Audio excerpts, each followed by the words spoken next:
A member of the University of Kentucky football coaching staff will not be returning next season. The details ahead.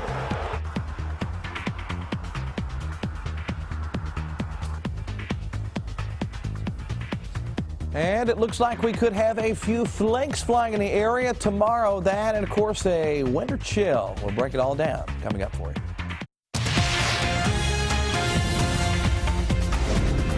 This is WKYT News at 4.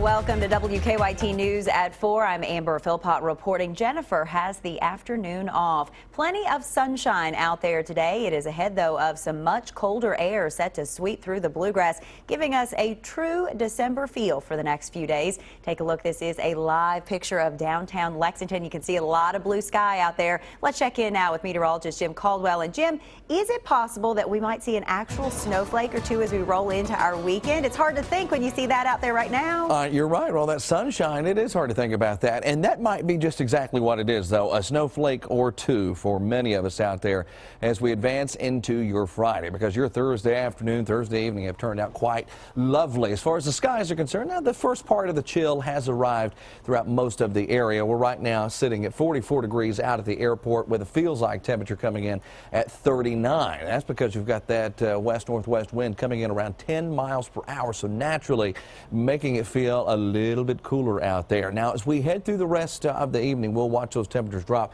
pretty quickly. Clouds to our north, breaking out into sunshine. You can kind of see we're in between two big cloud decks here in central Kentucky. You can see a little more of the cloudy skies out to our east, where they had some showers just a little while ago wrapping up. We go through the rest of the evening into the overnight. By 11 o'clock, we're looking at mid-30s. Early tomorrow morning, there you see some of those 20s back in town. And here's the problem. We don't recover very much from there. Only into the mid-30s for highs tomorrow, Amber. That's going to get everybody in the Christmas spirit until next week when it gets about 60 again. We'll track all of that coming up for you in just a little bit. All right, Jim, thanks so much. Changes are coming to the University of Kentucky's football team. We were the first to report first-year offensive coordinator Shannon Dawson will not return to the football program next season. His play calling was called into question during the last 7 weeks of the season, and Mark Stoops said earlier this week that changes were coming. Rob Bromley is live now with us with the very latest. It is our top story at 4. Rob? Amber, Dawson came to UK from West Virginia, where he was the offensive coordinator, but he did not call the plays. Here at Kentucky, Mark Stoops gave him that liberty. He was calling the plays from the sidelines. The offense dropped considerably from a year ago as the Wildcats averaged 24.7 points a game. That was 10th in the SEC. Also, the quarterbacks passed for just 10 touchdowns this season. There were 16 interceptions. At times, the offense seemed non-existent in the latter half of the season. Dawson signed on December 19th a year ago, so less than a year. He is out as the Cats OC. Under terms of the deal, Dawson will be paid the remaining portion of his contract unless he is hired somewhere else. We'll have more later coming up in sports. Rob, we'll see you then. Dawson, by the way, was paid $550,000 a year, and his contract ran through 2018. The director of a Southern Kentucky animal rescue group was arrested this morning. Stephanie Fields is the director of Homeward Bound in Laurel County. She's accused of hoarding animals with more than 130 dogs and some that were in poor shape. Fields and her husband declined to talk about the allegations. Coming up on WKYT News at 5, Phil Pendleton has more on why this isn't Fields' first arrest in the past month. 2 people are behind bars accused of robbing a Lexington gas station overnight. Police say an armed man held up the speedway on Paris Pike around 3 this morning. This is the same speedway that has been robbed 3 other times this week. But as WKYT's Mark Barber reports, police do not think the same men are responsible. Police say they have arrested the 2 men who robbed this speedway here on Paris Pike this morning, but they are still searching for the robber who hit this gas station 3 other times this week. The gas station has been targeted by robbers 4 times in just 6 days. That's concerning for police and people like Cynthia Fannin.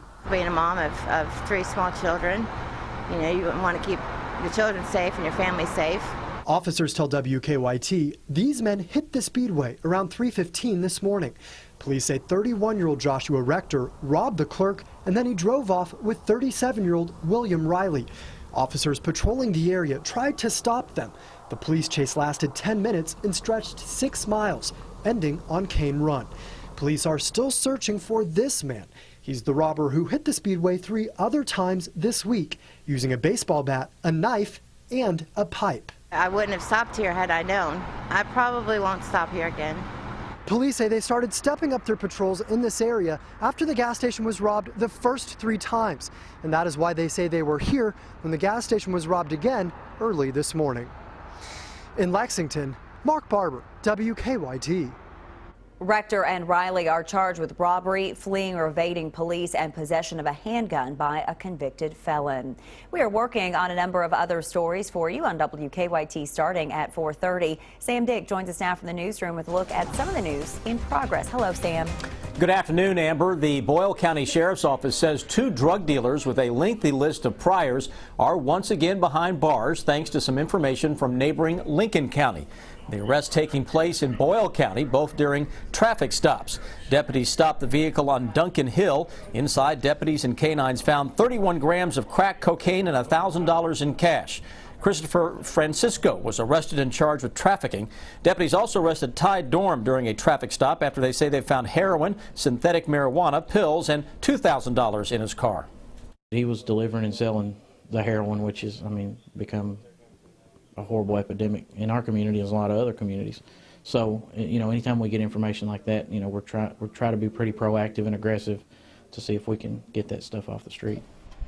Both tips came from the Lincoln County Sheriff's Office. Chief Deputy Robbins says they have a good working relationship with surrounding departments because many of the drug dealers cross county lines. We'll have more details on these arrests on WKYT News shortly at 4:30. Nicholasville police are asking for help from the community identifying suspects using counterfeit money. One has been identified as Lloyd E. Welch, and 2 others have yet to be named. Police say the suspects are passing counterfeit money at busy stores. Police are hoping the surveillance footage will help identify and find the suspects in this case. We'll have the latest on the investigation on WKYT News at 5 o'clock. The grand jury has indicted a man in the case of a missing Nelson County mother. Danny Singleton was indicted on 38 counts of perjury. Investigators say he lied when he appeared before a grand jury. Singleton works for Brooks Houck, who's been named a suspect in the July disappearance of his girlfriend, Crystal Rogers. Her father says Singleton and Rogers were friends. Rogers' boyfriend has not been charged at this point. His brother Nick was fired from the Bardstown Police Department for interfering in the investigation. That's a look at some of the news in progress. Amber, back to you. Sam, thank you. Now to some stories making headlines across the nation at 4. The first charges are about to be filed in the San Bernardino shooting, according to U.S. officials. A friend of one of the killers allegedly supplied 2 of the guns used during the brutal December 2nd attack. President Obama, meanwhile, is working closely with his national security team to ensure that Americans will be safe this holiday season. Steve Nannis has the details. 2 major developments in the investigation and aftermath of the San Bernardino shooting. Sources tell CNN that federal prosecutors are expected to file charges against Enrique Marquez, the friend and former neighbor of Syed Farouk, one of the attackers. The charges will be based partly on allegations that Marquez purchased 2 of the rifles used in the December 2nd attack that left 14 people dead. If he is telling investigators that he purchased these weapons because he felt that if Farouk did, it would draw attention or that he couldn't pass the background check, he is essentially a straw purchaser. Marquez has told investigators that he had no prior knowledge of the attack, but he admitted to purchasing the 2 AR-15s and plotting a 2012 attack with Farouk that they did not carry out. Meanwhile, President Obama spent the morning with his national security team at the National Counterterrorism Center. Good morning, everybody. He received an update on the San Bernardino investigation and told Americans that at the moment there's no specific or credible information about an attack, but urged vigilance. Anyone trying to harm Americans need to know, they need to know that we're strong and that we're resilient, that we will not be terrorized. We've prevailed over much greater threats than this. We will prevail again.